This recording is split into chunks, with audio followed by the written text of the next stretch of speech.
Okay, so the next section is talking about finding the vertex in standard form.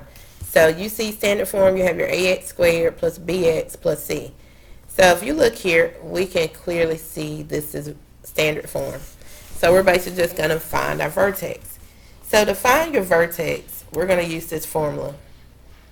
Negative b over 2a.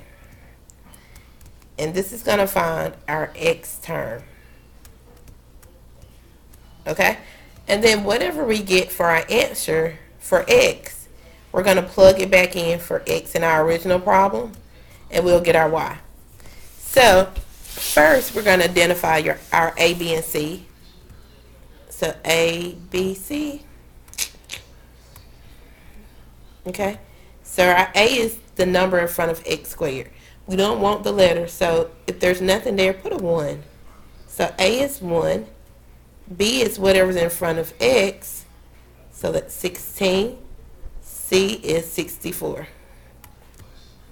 And guys, just in case if it's not in order, I think all of mine are in order. Make sure your biggest exponent comes first, then your next one, and then the constant, the one without a letter.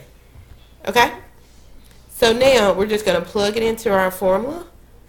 It says x equals, so I'm going to put x equals b. So whatever b is, it has to be negative. So negative 16 over 2. And then we got to put a in there, because that's what it is. So basically, this is kind of like how our formula should look. I should have put parentheses. To me, that helps. So we got b here. And I'm going to put parentheses for this purpose, because we're going to plug it in. And then a is 1. So if we use our handy dandy calculator, we can do negative parentheses 16 n over d 2 parentheses 1 close your parentheses, and we get negative 8. Okay, so this is negative 8 for our x. So that's our x value. Even says x equal. Okay? So to find our y, because now we need our y, we have to plug it back in, plug whatever our x in, back in to our original equation. So let me take a picture of this and put this on a separate page. I think I'm going to run out of room.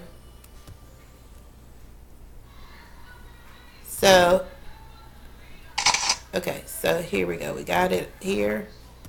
So now, my original equation says x squared plus 16x plus 64.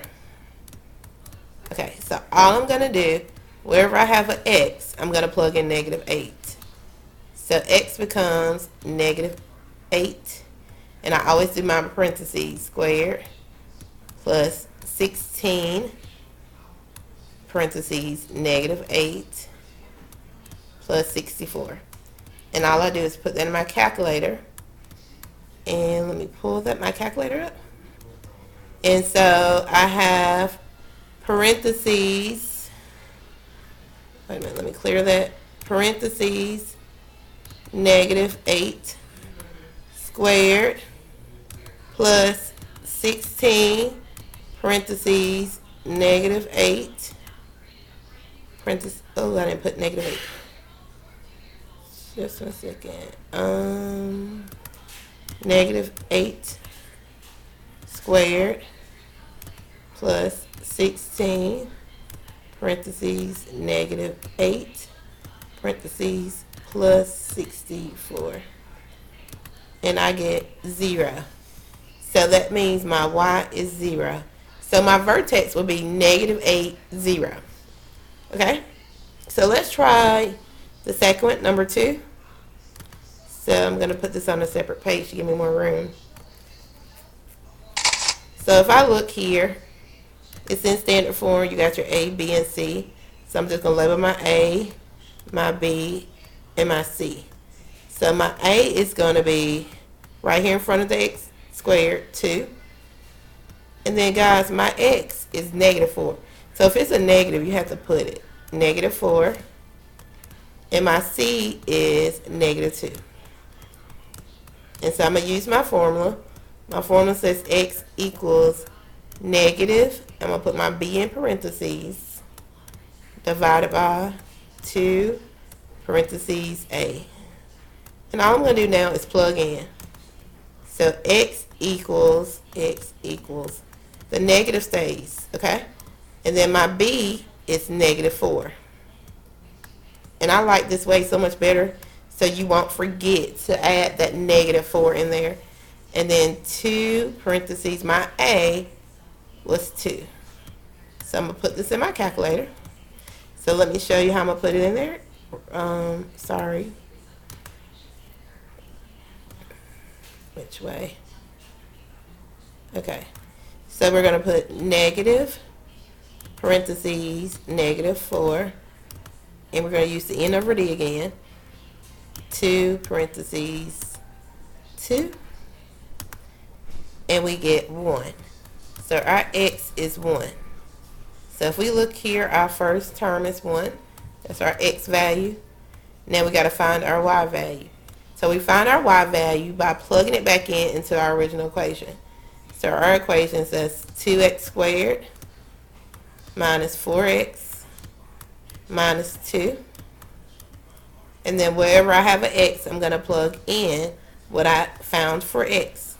So it'll be 2 parentheses 1 squared minus 4. I got another x, I'll plug in 1 minus 2. And I put that in my calculator. So let me move my calculator over here. We got 2 parentheses 1 squared minus 4 parentheses 1 minus 2. And we get -4. So our answer for finding the vertex will be 1, -4. Okay, so go ahead and stop the video and do the remaining problems.